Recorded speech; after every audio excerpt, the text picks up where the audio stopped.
ایک رات حضرت ابراہیم علیہ السلام نے خواب دیکھا کہ وہ اپنے پیارے بیٹے حضرت اسماعیل علیہ السلام کو ذبح کر رہے ہیں۔ وہ صبح اٹھ کر کافی حیران و پریشان ہوئے کہ ایسا خواب کیوں آیا ہے۔ اگلی رات پھر انہیں یہی خواب آیا اور وہ کافی پریشان ہوئے۔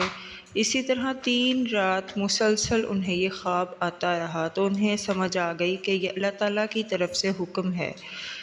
حضرت ابراہیم علیہ السلام چونکہ حضرت اسماعیل سے بہت محبت کرتے تھے لیکن وہ اللہ تعالیٰ سے بھی بہت محبت کرتے تھے، تو انہوں نے حضرت اسماعیل علیہ السلام کو بلایا اور انہیں سارا خواب بتایا۔ حضرت اسماعیل بہت فرمانبردار بیٹے تھے اور وہ آگے سے بولے، اگر یہ اللہ تعالیٰ کا حکم ہے تو آپ اسے پورا کریں، آپ یقیناً مجھے صبر کرنے والوں میں سے پائیں گے۔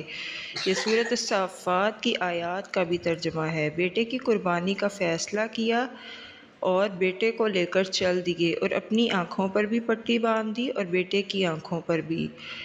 اتنے میں آواز آئی، اے ابراہیم، تو نے اپنا خواب سچ کر دکھایا، ہم نیکی کرنے والوں کو ایسے ہی جزا دیتے ہیں۔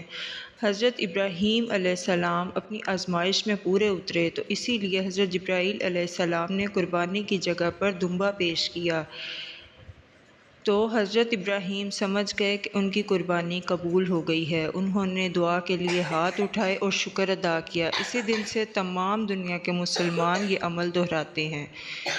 اللہ تعالیٰ نے ابراہیم علیہ السلام کے اس عظیم جذبے کو بہت پسند کیا اور سورۃ الصافات 107 آیت میں فرمایا، ہم نے ایک بڑا ذبیحہ اس کے فائدے میں دے دیا۔